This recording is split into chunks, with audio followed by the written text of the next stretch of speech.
Le bac de passage de Zongo, une promesse tenue du président de la République Félix-Antoine Tshisekedi Tshilombo à la population de cette ville du Grand Équateur dans le sud Ubangui. Cette dernière avait exprimé ses vives préoccupations d'assurer la traversée des biens, vivres et marchandises entre la cité riveraine de Zongo et la ville de Bangui en République centrafricaine au chef de l'État lors de son bref séjour dans cette partie du territoire national. Chose promise, chose due.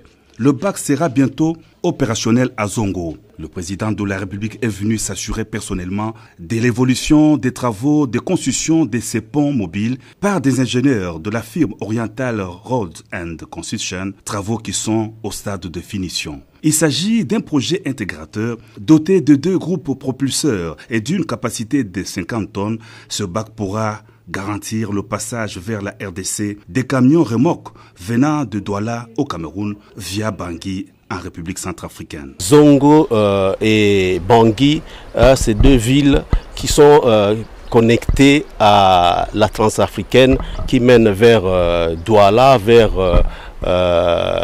le Nigeria au niveau de Lagos et même au Togo.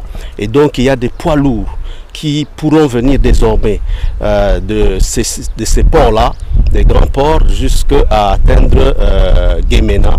Mais également, nos compatriotes de Guémena pourront transporter leurs marchandises par camion porte-char, jusqu'à amener la marchandise à ces ports-là.